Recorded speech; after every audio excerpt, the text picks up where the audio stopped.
Sign or you're dead, Julian Warwick hissed.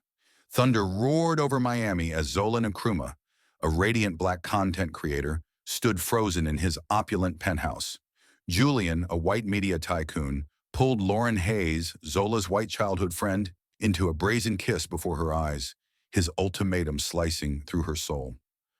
Lauren smirked, poised to steal Zola's creative empire, VibeWave. Zola's hand trembled as, signing the divorce papers, her heart shattered by their betrayal. Paparazzi swarmed as she fled, headlines cruel. Content star out. 2 years later, Zola returned, fierce and unstoppable, to reclaim her legacy and expose their treachery. Would her truth shatter their lies? Could she protect her daughters from their vengeance? Her triumph burned bright, but at what cost? Follow Zola's blazing path through betrayal to justice, where every silenced voice rises louder, demanding to be heard until the final reckoning. Thunder cracked like a whip across Miami's skyline, the city's neon pulse swallowed by a storm's fury. Inside Julian Warwick's penthouse office, high above the glittering chaos, Zola Nkrumah stood rigid, her heart pounding against her ribs. The air was thick with the scent of leather and ambition, the glass walls framing a view of a world she'd helped build. Her fingers, trembling, hovered over a single sheet of paper on the mahogany desk. A divorce decree that felt like a guillotine. Julian, her husband of 7 years, leaned against the desk, his pale face sharp with impatience. His white shirt was crisp, his blue eyes cold as steel. Across the room, Lauren Hayes, Zola's childhood friend, stood poised, her blonde hair catching the chandelier's glow, her lips curled in a smirk that cut deeper than any blade. "Sign it, Zola," Julian said, his voice a low growl, "or I'll make sure you lose everything. Your career, your name, your life." The words landed like blows, each one heavier than the last. Zola's breath hitched, her chest tightening as if the room itself were closing in. She'd poured her soul into VibeWave, the content empire that had redefined storytelling with campaigns and scripts that sang with her voice, her vision. It was her creation, born from late nights sketching ideas with Lauren in their college dorm, their laughter echoing over cheap coffee.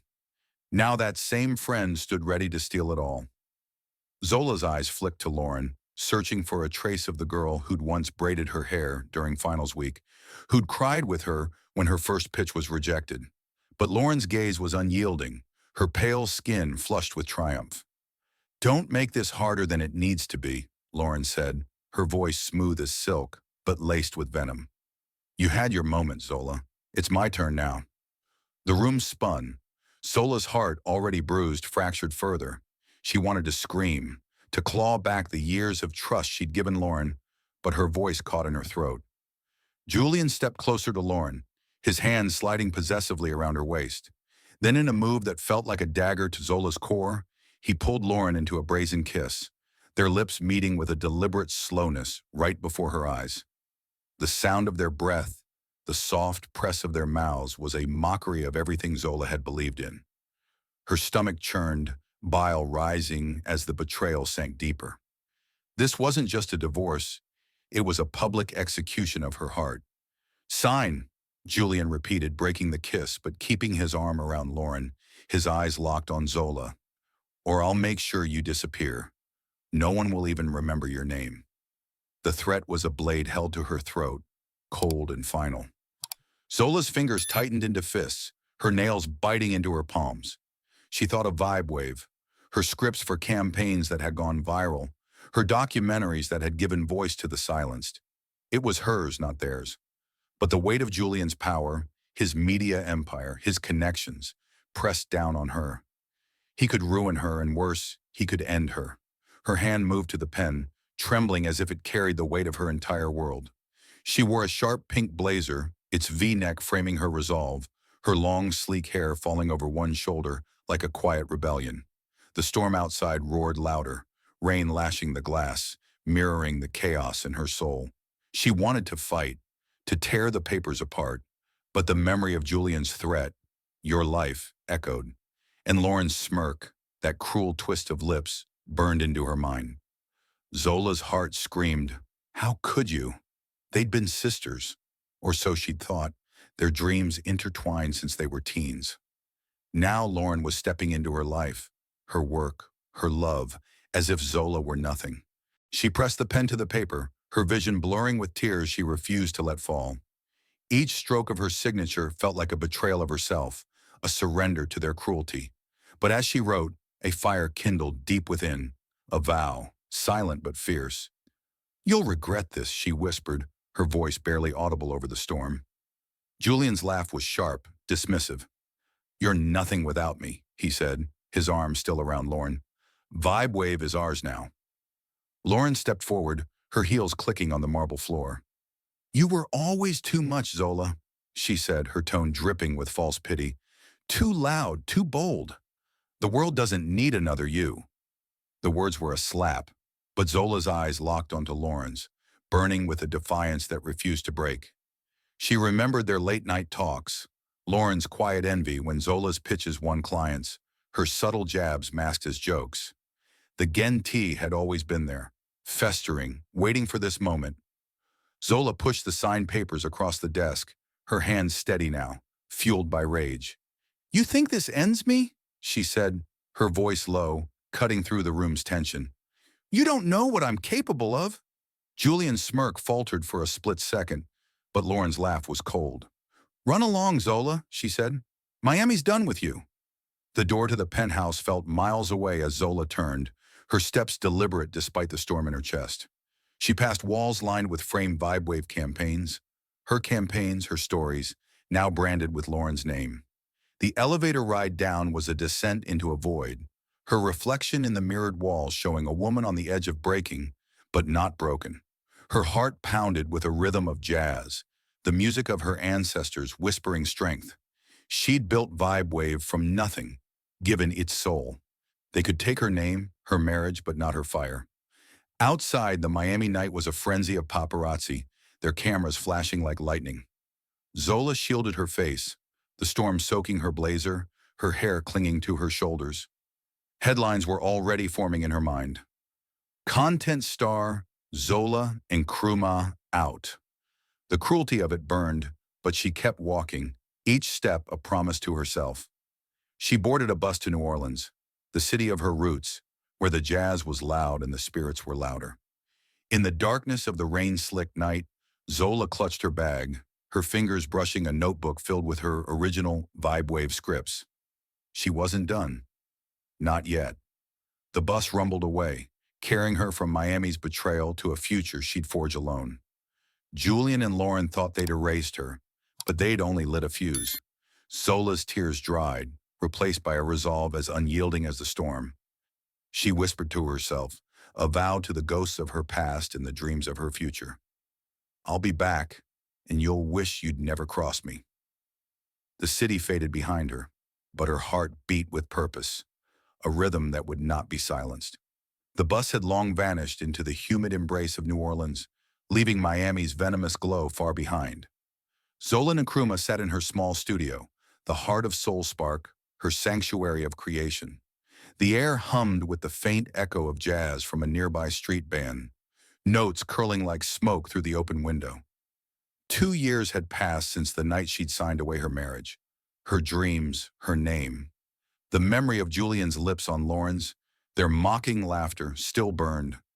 But Zola's heart now beat with a different rhythm, one of defiance, of purpose. She'd built SoulSpark from the ashes, a platform to amplify Black voices through stories that pulsed with life, like the jazz that had cradled her childhood. Her desk was cluttered with scripts and storyboards, each a testament to her fight to reclaim herself. A half-finished documentary on New Orleans jazz legends lay open, its pages scribbled with notes about forgotten musicians whose melodies had shaped a city. Zola's fingers traced the words, her chest tightening with pride but also a lingering ache. This was her world now, far from the glittering betrayal of Miami, but the past refused to stay buried. Her daughters, Amara and Zuri, were her anchors, their laughter a melody sweeter than any song. She'd kept them hidden from Julian, fearing his reach, his cruelty. At 4 years old, they were her secret, her strength, tucked safely away with her mother in a quiet Atlanta suburb. Zola's laptop pinged, shattering the studio's quiet. A news alert flashed across the screen.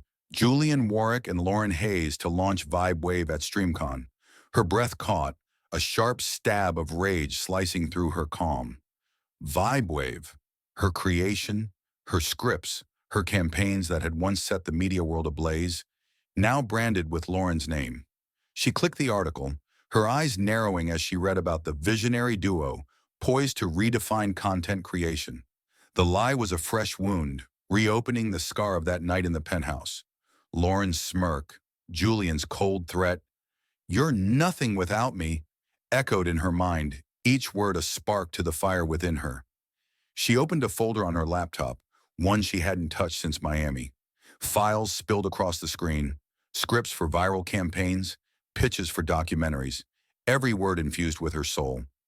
These were the bones of VibeWave, crafted in late-night sessions when she and Lauren were still friends, when trust was a given. Zola's throat tightened as she remembered Lauren's quiet envy, the way her friends' eyes would flicker when clients praised Zola's work. That envy had festered, turning Lauren into a thief who'd claim Zola's legacy. Her fingers hovered over a file labeled Jazz Roots, a campaign she'd written to celebrate Black musicians. It was hers, not theirs. The theft wasn't just personal, it was a theft of her culture, her voice. A knock at the studio door jolted her. Zola's pulse quickened, her hand instinctively reaching for a letter opener. The memory of Julian's threat, "Your life," still lingered, making every shadow suspect. She opened the door to find Riley Moore, a white freelance journalist with piercing blue eyes and a notebook tucked under her arm. "Zola, I've got something you need to see," Riley said, her voice low, urgent. She slid a USB drive across the desk, its weight heavier than its size suggested. "Emails between Lauren and Julian. They admit to stealing VibeWave and planning to bury your name." Zola's heart pounded, a mix of dread and anticipation. She plugged in the drive, her fingers trembling, not from fear but from fury. The screen lit up with Lauren's words, "Zola's campaigns are gold. We need her erased. Call her unhinged, unstable. Whatever kills her credibility." Another email from Julian. "Make it quick. VibeWave launches at StreamCon, and she can't be part of the story." Zola's breath hitched, her eyes burning with tears she refused to shed. The betrayal was a living thing, clawing at her chest, but it also fueled her. They thought they could erase her, but they'd underestimated the fire in her soul. She leaned back, closing her eyes, and let the jazz from the street wash over her. It was the sound of resilience, of survival, of her people who'd turned pain into art. She thought of Amara and Zuri, their giggles during bedtime stories, their tiny hands clutching hers. They were her reason, her why. She opened a journal, its pages worn from nightly entries, and wrote, "Amara, Zuri, you are my rhythm. They tried to silence me, but I'll sing louder for you." The words were a vow, a tether to her strength. She wouldn't let Julian and Lauren steal her daughter's future, her culture's voice. Riley watched her, her expression softening. "There's more," she said, pulling out a printed email. "Lauren hired a PR firm to smear you before StreamCon. They're already spreading rumors you're erratic." Zola's jaw clenched, her fingers tightening around the journal. "They're scared," she said, her voice low, steady. "They know I'm coming for them." Riley nodded, a spark of admiration in her eyes. "I've got a contact at Variety. If you're ready to fight, I can get this story out." Zola's mind raced. She saw herself back in that penthouse, Julian's lips on Lauren's, their laughter mocking her pain. The memory was a wound, but also a weapon. She stood, pacing the studio, her shadow dancing against walls lined with storyboards. "I need a lawyer," she said. "Someone who can hit them where it hurts." Riley handed her a card. "Malik Jones. He's the best for intellectual property cases. He'll tear them apart." The studio's phone buzzed, and Zola froze. An email notification popped up, the sender anonymous. "We know about your family in New Orleans. Back off or they pay." Her heart stopped, the words a cold blade against her throat. Amara's gap-toothed smile flashed in her mind, Zuri's soft curls bouncing as she danced. Zola's hands shook, but she forced herself to breathe, the jazz outside grounding her. They'd found her, or at least they thought they had. She forwarded the email to Riley, her voice steady despite the fear. Trace this. I need to know who's watching me. Riley's fingers flew across her phone, forwarding the email to a contact.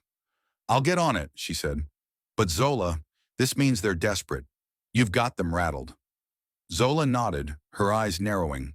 Desperate people made mistakes, and she'd be there to catch them. She picked up her journal again, writing, They think fear will stop me, but they don't know my heart. The jazz outside swelled, a saxophone wailing like a cry for justice. Zola looked out the window, the city's lights glinting like stars against the night. She wasn't the woman who'd fled Miami, broken and betrayed. She was a creator, a mother, a force. Julian and Lauren had taken her name, her work, but they couldn't take her soul. She closed the journal, her resolve a flame that burned brighter than their lies. New Orleans had taught her to rise, to sing through the pain. She'd carry that song to StreamCon, and when she did, the world would hear her voice. The jazz outside Zola Nkrumah's New Orleans studio had faded to a mournful hum, its notes curling through the night like a whispered prayer. Inside, the glow of her laptop cast shadows across her face, the words from Lauren's damning email still searing her mind. Zola's campaigns are gold. We need her erased. The betrayal was a living wound, pulsing with every heartbeat. But it was the anonymous email. We know about your family. Back off, or they pay.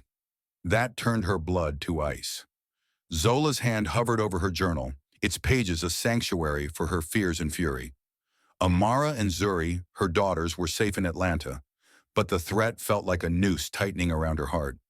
She could still hear Julian's voice, that cold hiss in the Miami penthouse, and see Lauren's smirk as they mocked her pain. Now they were reaching for her children. Zola's chest heaved, her breath shallow as she fought the panic clawing at her.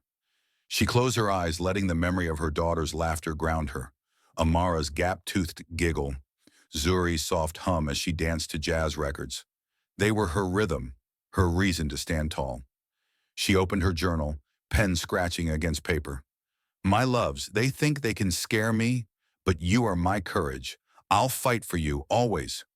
The words were a vow, etched with a mother's fierce love, a love that could burn through any threat. She wouldn't let Julian and Lauren touch her girls, not their dreams, not their future. A sharp knock broke the silence. Zola's heart leaped, her fingers closing around the letter opener on her desk. The shadow of that anonymous email loomed, making every sound a potential danger. She opened the door to find Riley Moore, the journalist, her blue eyes sharp with urgency. Zola, we've got more, Riley said, her voice low, almost conspiratorial. She handed over a USB drive, its weight a promise of truth. I dug deeper. There's a video. Lauren, drunk at a bar, spilling everything. Zola plugged the drive into her laptop, her pulse racing. The screen flickered to life, revealing a dimly lit New Orleans bar, the clink of glasses mingling with a saxophone's wail. Lauren sat at a corner table, her pale face flushed, her words slurred but cutting. Zola's scripts are perfect, her campaigns, pure gold. We just need her gone, Marcus. Gone. The name Marcus, a fixer, no doubt, sent a chill down Zola's spine. She recognized the bar, a haunt she and Lauren had frequented years ago, back when their friendship was a bond, not a blade. The video ended, but Lauren's voice echoed, a ghost of betrayal that twisted Zola's heart. She leaned back, her fingers trembling with rage. They planned this from the start, she whispered, her voice a mix of pain and fire. Riley nodded, her expression grim. There's more. Lauren's been paying people to follow you. That email you got? It's from one of her hires. Zola's stomach lurched, the image of Amara and Zuri's faces flashing before her. She stood pacing the studio, her shadow dancing across storyboards pinned to the walls. Sketches for SoulSpark's next project, a documentary on a forgotten jazz trumpeter who'd played through pain. The irony wasn't lost on her. She, too, was playing through pain, her notes a defiance against those who'd tried to silence her. How did they find my girl? Zola asked, her voice breaking. Riley hesitated, then pulled out a printed report. Lauren's fixer, Marcus, has been digging into your life, He's got contacts in Atlanta. That's how they knew. Zola's knees weakened, but she gripped the desk, forcing herself to stand. The thought of strangers watching her daughters, their innocent smiles under threat, was a knife to her soul. She wanted to scream, to tear apart the world that had let Julian and Lauren wield such power. But she swallowed the fear, her eyes blazing. "They won't touch them," she said, her voice a vow. "Not while I'm breathing." Riley's gaze softened, but her tone was firm. "You need protection, Zola, and a plan. I've got a lawyer, Malik Jones. He's a shark with intellectual property cases. He can take VibeWave back." Zola nodded, her mind racing. Malik's name was a lifeline, a chance to turn her pain into power. She handed Riley the USB. "Get this to him. I want every email, every word, ready for court." Riley tucked the drive into her pocket, a spark of defiance in her eyes. "They're going to regret underestimating you." Zola's phone buzzed, the screen lighting up with another anonymous message. "You'll pay, Zola. Your girls aren't safe." Her breath caught, her heart pounding like a drum. She forwarded the message to Riley, her fingers steady despite the terror. "Trace this one too," she said, her voice low, resolute. She wouldn't run. Not again. Miami had taken her marriage, her work, but New Orleans had given her a new song, one of strength, of survival. She thought of her documentary, the trumpeter who'd played through loss, his music a rebellion against despair. She'd do the same. She sat at her desk, opening her journal again. The pen moved swiftly, words pouring out like a river. "Amara Zuri, they want me to break, but I'm building a world for you where truth wins. You are my melody, my fight." Her tears fell, smudging the ink, but they weren't tears of defeat. They were the tears of a mother who'd do anything to protect her own, a creator who'd reclaim her voice. She closed the journal, her resolve a flame that no threat could extinguish. The door creaked open again, and Zola tensed, but it was only a delivery boy dropping off a package. She signed for it, her hands shaking as she opened the box. Inside was a single photograph, Amara and Zuri playing in a park, unaware of the camera. A note was taped to it. "Back off." Zola's heart stopped, her vision blurring. She clutched the photo, her daughter's smiles a beacon in the storm. "You don't know who you're messing with," she whispered, her voice a quiet fury. Riley, still there, saw the photo and cursed under her breath. "We're getting security," she said, already dialing a contact. "And I'm calling Dana Pierce, a private investigator. She's tough as nails and can trace this to Lauren." Zola nodded, her eyes fixed on the photo. Dana's name was another weapon, another step toward justice. She tucked the photo into her journal, a reminder of what was at stake. The jazz outside swelled, a saxophone crying out, mirroring her defiance. Julian and Lauren thought they could scare her into silence, but they'd misjudged her. She was no longer the woman who'd fled Miami. She was a force, a fire, a mother who'd burned the world to protect her own. The night deepened, the city's lights glinting like stars. Zola stood at the window, the jazz wrapping around her like a promise. She wasn't alone. Riley, Malik, and Dana were her allies, but her daughters were her strength. Lauren's emails, the video, the threats, they were all fuel for her fight. She'd take back VibeWave, her legacy, her name. And when she did, Julian and Lauren would learn what it meant to cross a woman who'd found her song. The hum of New Orleans jazz had faded, replaced by the electric buzz of Los Angeles StreamCon, where the media world converged in a frenzy of lights and ambition. Zola Nkrumah stood in the shadows of the convention hall, her heart a drumbeat of fury and resolve. The air crackled with anticipation, thousands of eyes fixed on the stage where Julian Warwick and Lauren Hayes basked in stolen glory. Zola's fingers tightened around a flash drive, its contents, Lauren's incriminating emails and that damning bar video, a weapon forged from her pain. She wasn't the woman who'd fled Miami, broken by betrayal. She was a creator, a mother, a force, and today she'd reclaim her voice. The memory of her daughters Amara and Zuri fueled her, their laughter, their trust, a beacon against the anonymous threats that haunted her nights. She'd protect them, and she'd make Julian and Lauren pay. On stage, Julian, His pale face polished under the spotlights, gestured grandly, his voice smooth as he unveiled VibeWave. "This is the future of storytelling," he declared, his white suit gleaming. Beside him, Lauren, her blonde hair swept elegantly, smiled with practiced charm, her words dripping with lies. "VibeWave is my vision, born from years of innovation." Zola's chest burned, her breath shallow as she watched them parade her work, her scripts, her campaigns, as their own. The crowd roared, oblivious to the theft. But Zola's heart screamed louder. She thought of her journal, where she'd written for Amara and Zuri, "You are my melody, my fight." That melody drove her now, a rhythm of defiance that drowned out fear. She slipped through the crowd, her presence unnoticed among the sea of industry faces. Her pink blazer, sharp and bold, caught a fleeting glint of light, but her focus was razor sharp. She'd planned this moment with Riley Moore and Malik Jones, her lawyer, who waited in the wings with legal filings ready to strike. The flash drive was her key, but she wouldn't rely on a technician to deliver her truth. She'd do it herself, face to face, in front of the world. The memory of Julian's lips on Lauren's, that brazen kiss in Miami, flashed in her mind, reigniting the rage that had simmered for 2 years. They'd humiliated her, threatened her life, her girls. Now they'd face the consequences.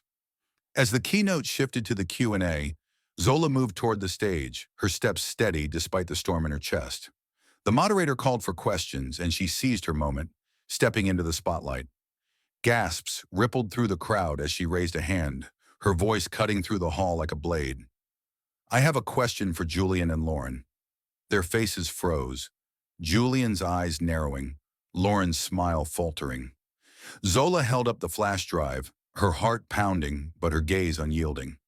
"How does it feel to steal my work and call it your own?" The crowd hushed, the air thick with shock.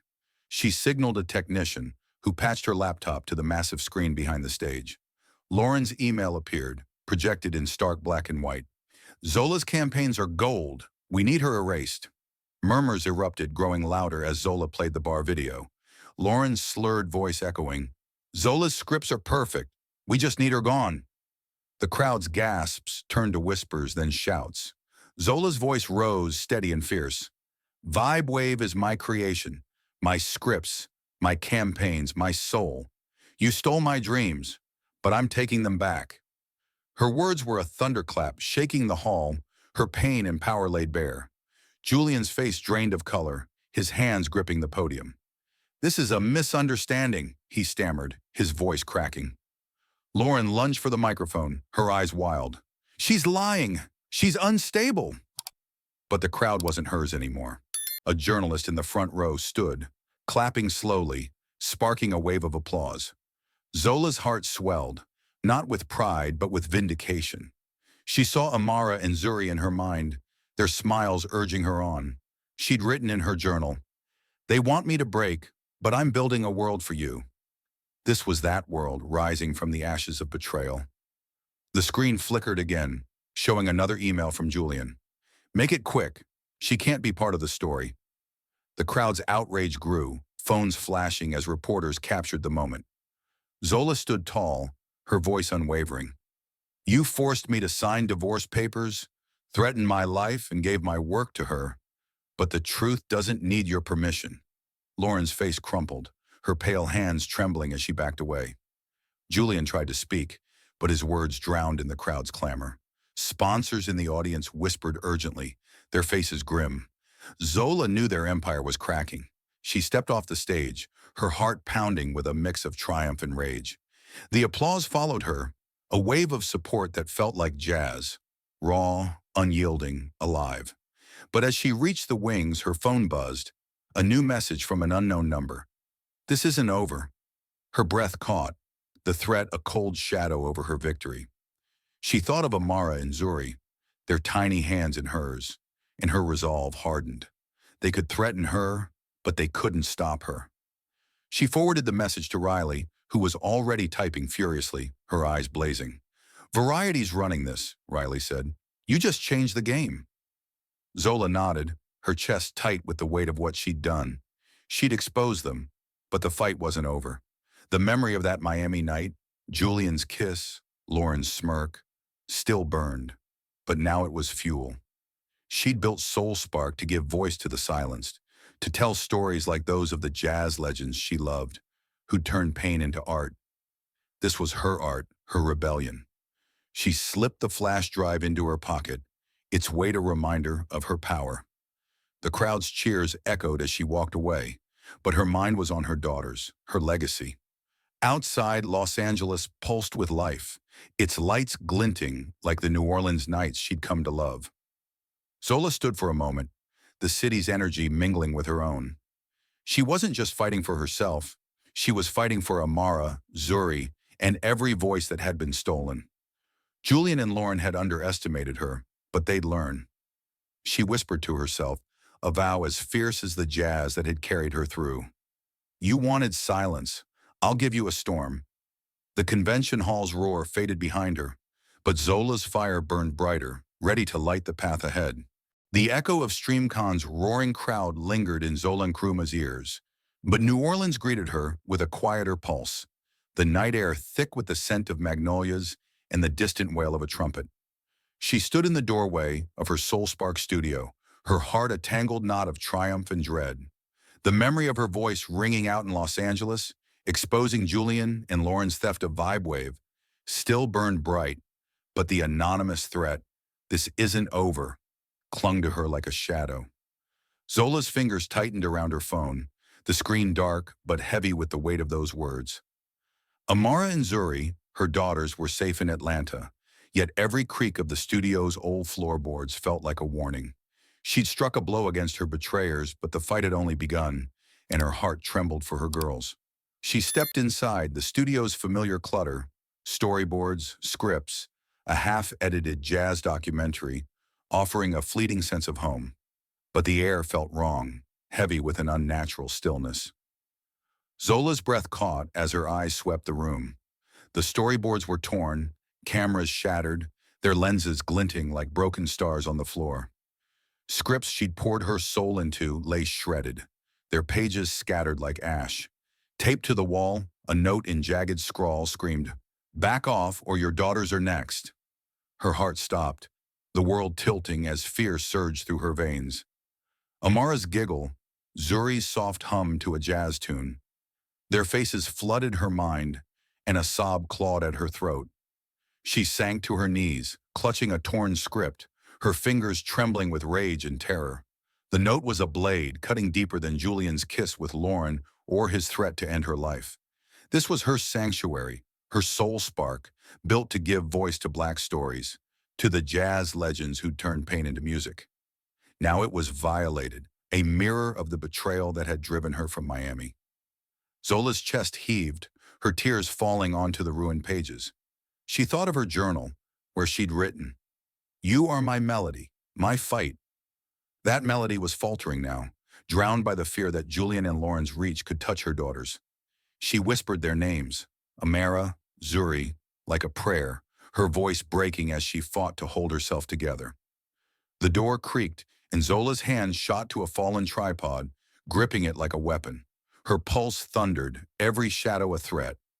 But it was Riley Moore, the journalist, her blue eyes wide with shock as she took in the wreckage. "Zola, what the hell happened?" Riley's voice was sharp, her notebook already out. Zola's throat tightened, but she forced herself to stand, the tripod clattering to the floor. "They came for me," she said, her voice a raw mix of fury and fear. "Lauren, Julian, they sent this." She pointed to the note, its words a poison seeping into her soul. Riley crouched, examining the wreckage, her face hardening. "This is retaliation for StreamCon," she said, pulling out her phone. "I'm calling Dana Pierce. She's the investigator I told you about. Tough, relentless. She'll trace this." Zola nodded, her mind racing. She'd exposed them, stripped their lies bare before the world. But they weren't done. The note was proof, a chilling echo of the anonymous email that had haunted her. She thought of Amara and Zuri, safe with her mother, but for how long? Her hands shook as she dialed her mother's number, the video call connecting with a soft chime. Amara's gap-toothed smile filled the screen. Zuri waving a crayon drawing of a trumpet. "Mommy, look!" Zuri chirped, her voice a balm to Zola's fractured heart. "I see, baby," Zola whispered, her eyes stinging. "You're safe, okay? Mommy's keeping you safe." She forced a smile, but her heart ached with a mother's terror. She ended the call, turning to Riley. "They can't touch my girl," she said, her voice a vow, fierce and unyielding. Riley nodded, already texting.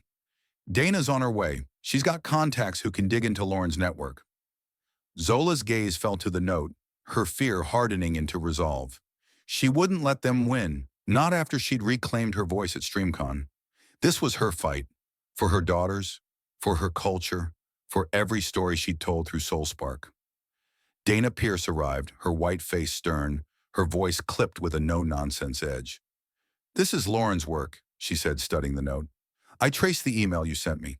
It came from a burner account linked to a fixer named Marcus, someone Lauren's used before." Zola's stomach twisted, the name Marcus echoing from the bar video where Lauren had spilled her betrayal. "What else?"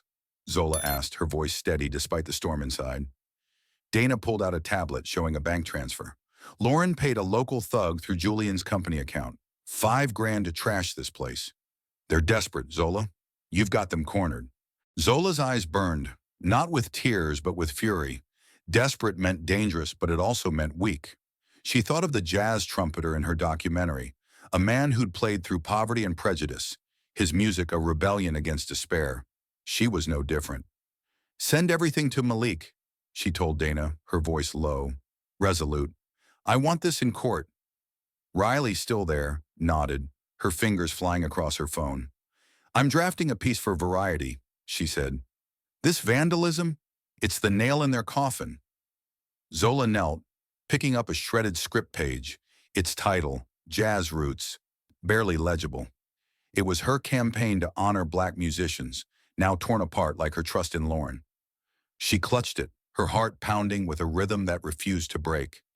She opened her journal, the pages worn from her nightly confessions, and wrote, "Amara, Zuri, they want to break us, but we're stronger than their lies.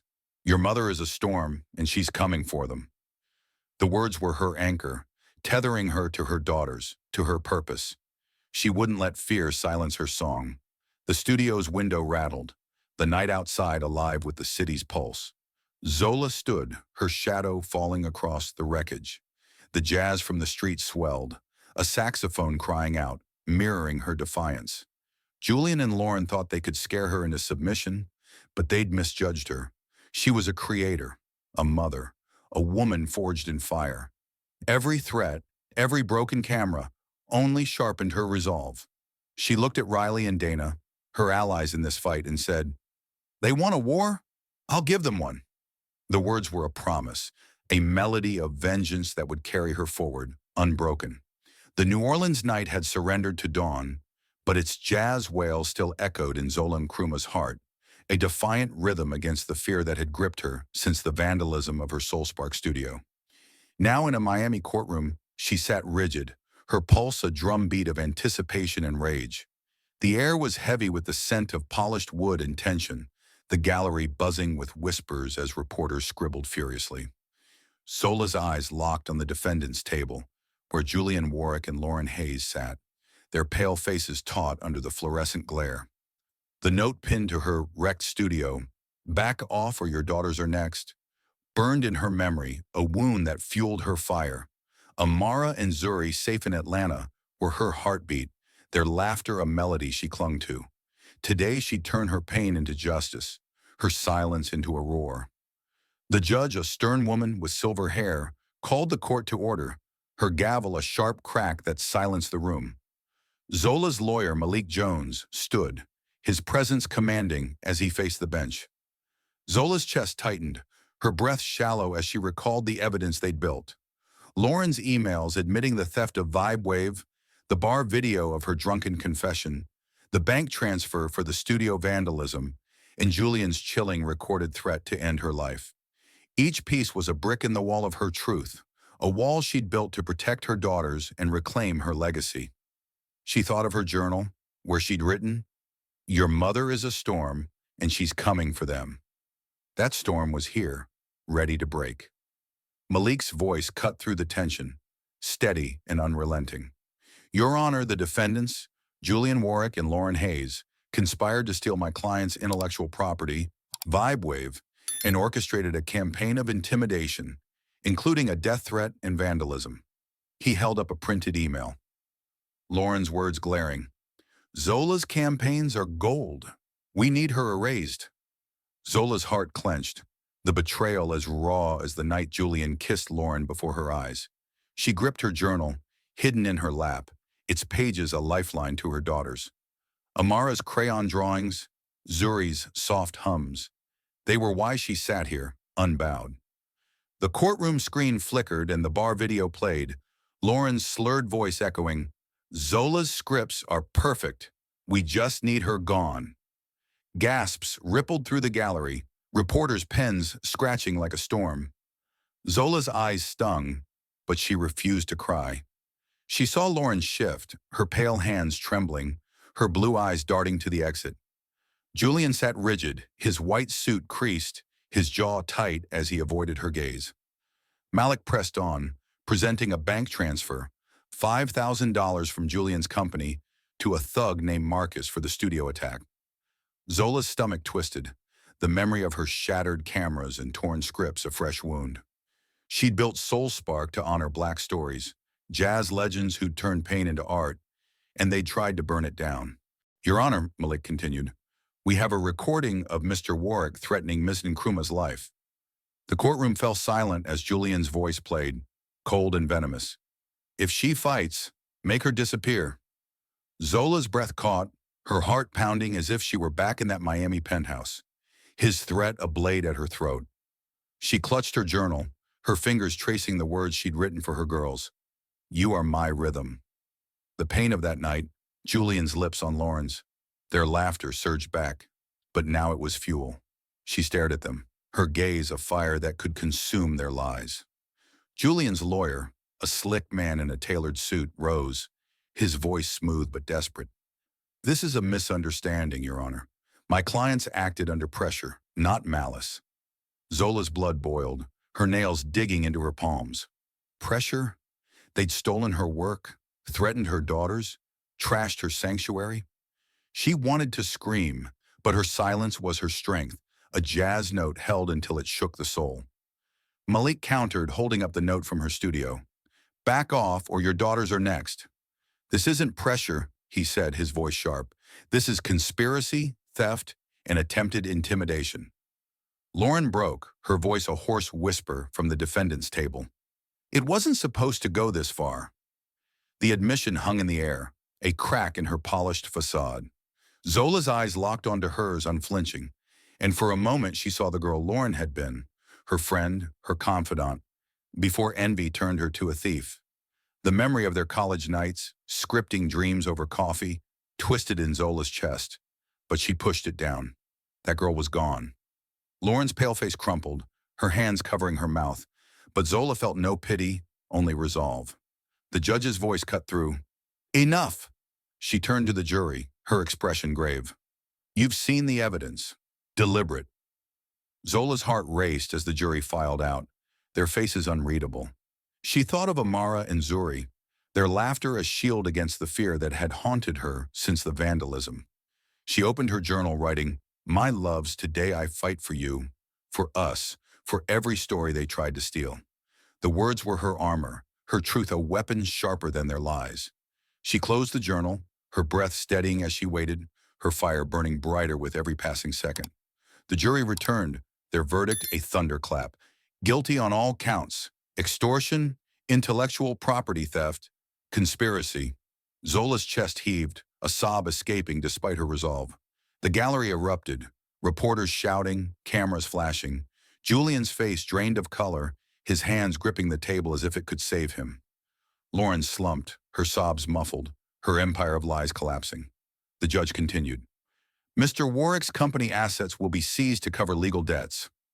Zola's heart swelled, not with joy but with vindication. They'd taken her work, her peace, but she'd taken their power. Malik leaned close, his voice low. You did it, Zola. VibeWave is yours again.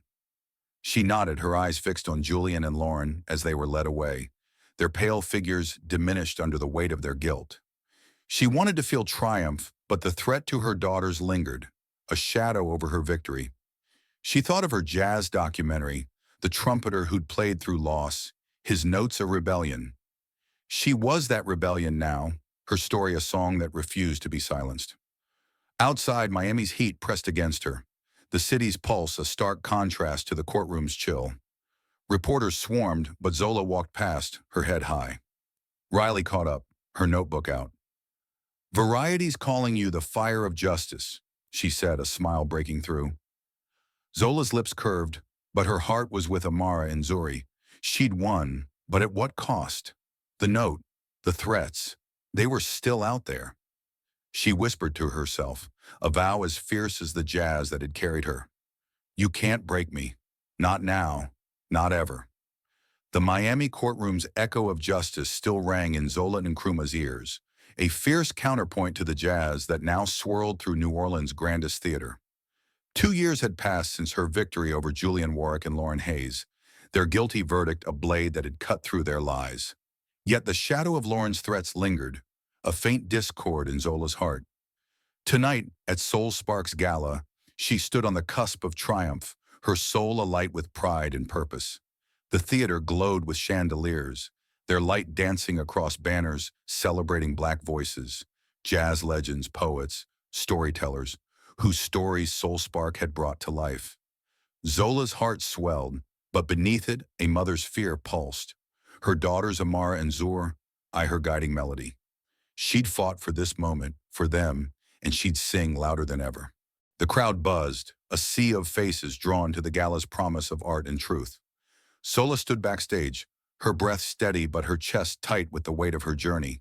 She thought of her journal, its pages filled with vows to Amara and Zuri. "Today I fight for you, for us, for every story they tried to steal." The memory of Julian's kiss with Lauren, his threat to end her life, flashed like a wound, but it no longer broke her. She'd reclaim VibeWave in court, her scripts and campaigns restored to her name. Yet the note from her vandalized studio, "Back off or your daughters are next," still haunted her, a reminder that Lauren's venom might not be caged, even from behind bars. A stagehand signaled and Zola stepped forward, her presence commanding as she took the microphone. The crowd hushed, their eyes fixed on her, a woman who'd turned betrayal into power.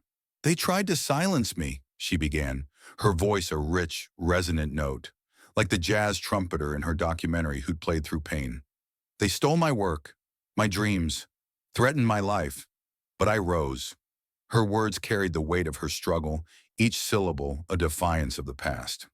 SoulSpark is for every voice told to stay quiet. Jazz taught us every note matters.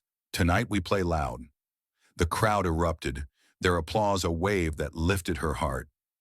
Zola's eyes scanned the audience, landing on Amara and Zuri, 4 years old in matching dresses, their curls bouncing as they clapped from their grandmother's lap. Her throat tightened, love and fear intertwining. She'd taught them that morning, her voice soft but firm. "The truth is your strength, always." Their smiles were her anchor, a melody that drowned out the threats that had followed her from Miami. She thought of her documentary, Jazz Roots, its footage of a trumpeter who'd played through poverty, his notes a rebellion against despair. She was that rebellion now, her stories a song for her daughters, her community. Riley Moore, the journalist who'd stood by her, approached from the wings, her blue eyes gleaming with pride. "Variety's calling you the fire of justice," she whispered, handing Zola a printed article. The headline blazed, "Zola Nkrumah redefines creative justice." Zola's lips curved, a flicker of triumph, but her heart remained vigilant. She'd won in court, but Lauren's final message, relayed through a prison contact, echoed, "You won this round, but I'm not done." Zola had torn the letter, her fingers steady, but the words lingered, a faint dissonance in her victory. She returned to the microphone, her voice rising. "Jazz teaches us that every struggle has a sound," she said, her eyes burning with purpose. "Every silenced voice can rise, louder, stronger. SoulSpark is that voice. For my daughters, for our community, for every story that refuses to die. The crowd stood, their cheers a crescendo that shook the theater's walls. Zola's heart soared, but beneath it, a mother's instinct pulsed, alert to the danger that might still lurk. She saw Amara wave a tiny hand, Zuri giggling, and her resolve deepened.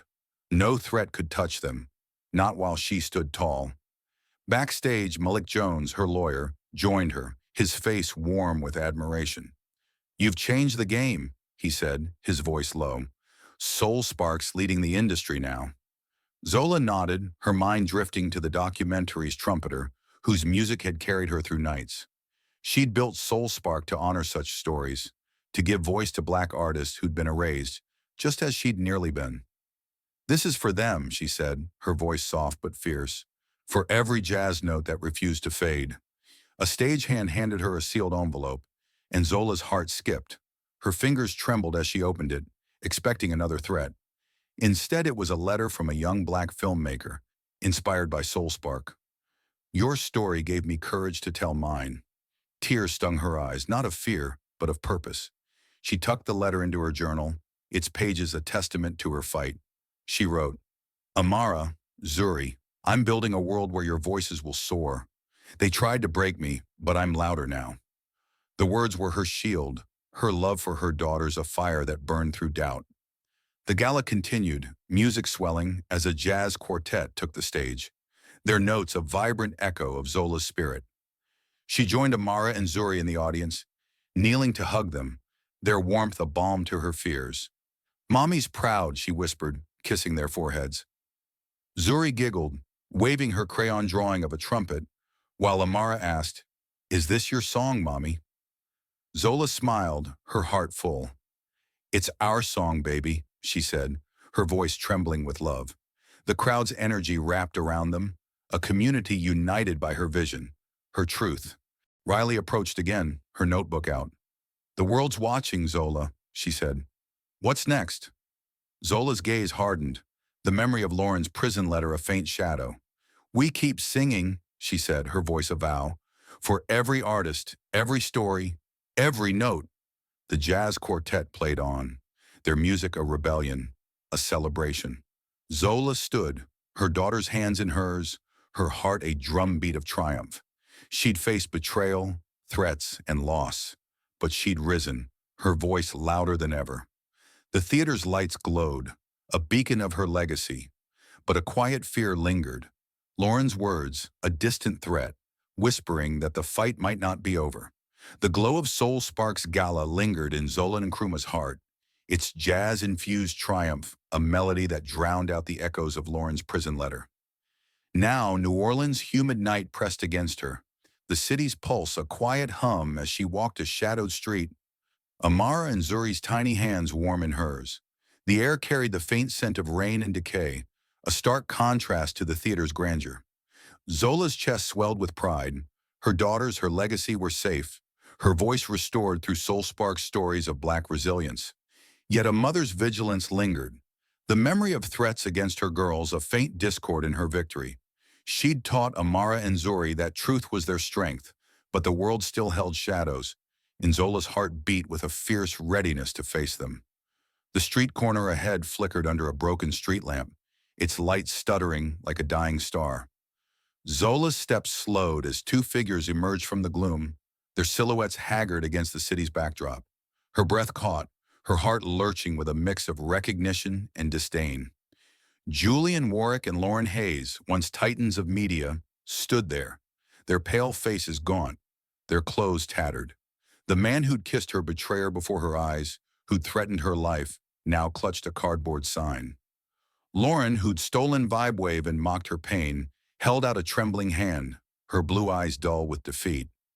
They were beggars now, their empire crumbled by lawsuits and seized assets, their names erased from the industry they'd ruled. Zola's pulse quickened, not with fear, but with a cold, burning contempt. She remembered Julian's voice in that Miami penthouse, his lips on Lauren's, his threat. "Sign or you're dead." She saw Lauren smirk, her words, "You were always too much, Zola." The pain of that night surged, but it was no longer a wound. It was power. Amara tugged her hand, whispering, "Mommy, who are they?" Zola knelt, her voice soft but firm. "Nobody, baby. Just ghosts." Zuri giggled, clutching a crayon drawing of a trumpet, her innocence a shield against the wreckage before them. Julian's eyes met Zola's, a flicker of recognition sparking in their hollow depths. "Zola, please," he croaked, his voice a broken echo of the man who'd once held her fate. Lauren's head snapped up, her lips parting in a weak plea. "We didn't mean—" Zola's gaze hardened, her heart a drumbeat of defiance. She reached into her pocket, fingers closing around 2 coins, their weight a symbol of their worthlessness. She tossed them to the ground, the clink sharp against the pavement. "That's all you're worth," she said, her voice low, her face a mask of contempt that cut deeper than any blade. The coins glinted under the street lamp, a final verdict on their betrayal. Julian's shoulders slumped, his sign falling to the ground. Lauren's hand froze, her eyes brimming with tears, but Zola felt no pity. She'd built SoulSpark from their ashes, her documentaries and campaigns, giving voice to Black artists, to jazz legends who'd played through pain. Her journal, tucked in her bag, held her truth. "I'm building a world where your voices will soar." She'd done that for Amara, Zuri, and every silenced story. Julian and Lauren were nothing now, their pleas as empty as the street they stood on. Zola turned, leading her daughters away, their steps light against the heavy air. The city's jazz drifted from a nearby club, a saxophone's wail rising like her spirit. She didn't look back, but the weight of her victory settled in her chest, a quiet triumph tempered by a mother's vigilance. She'd faced their threats, their theft, their lies, and emerged stronger, her legacy a beacon for her girls. The street lamp flickered out behind her, leaving Julian and Lauren in darkness, their fall complete. Back at the gala, the theater pulsed with life, its chandeliers casting golden light across a crowd still buzzing from Zola's speech. She stepped inside, Amara and Zuri skipping beside her, their laughter a melody that drowned out the past. The jazz quartet played on, their notes a tribute to the trumpeter in her documentary, whose music had carried her through. Zola took the stage again, her heart full as she faced the audience. "SoulSpark isn't just a platform," she said, her voice resonant, a jazz note held high. "It's a promise, to my daughters, to our community, to every story that refuses to be silenced." The crowd roared, their applause a wave that lifted her. Amara clapped wildly, Zuri waving her trumpet drawing, their joy a mirror of Zola's own. She thought of her journal, its final entry unwritten but alive in her heart. "My loves, we've won. Your mother's song will never fade." Riley Moore approached, her notebook out, her blue eyes gleaming. "Variety's calling you a legend," she said, showing a draft article. "Zola Nkrumah redefines creative justice." Zola smiled, but her mind was on her girls, her community, the jazz that had carried her through. Malik Jones joined her, his voice warm. "You've built something unstoppable," he said. Zola nodded, her gaze on Amara and Zuri, now dancing to the quartet's rhythm. "For them," she said softly, her voice trembling with love. The music swelled, a saxophone soaring, and Zola felt the weight of her journey, betrayal, threats, victory, settle into peace. She'd faced Julian and Lauren, turned their lives to dust, and built a legacy that would outlast them. The crowd's cheers wrapped around her, a community united by her truth.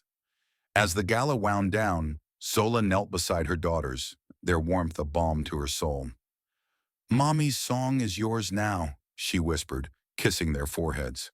Amara grinned, Zuri giggled, and Zola's heart sang.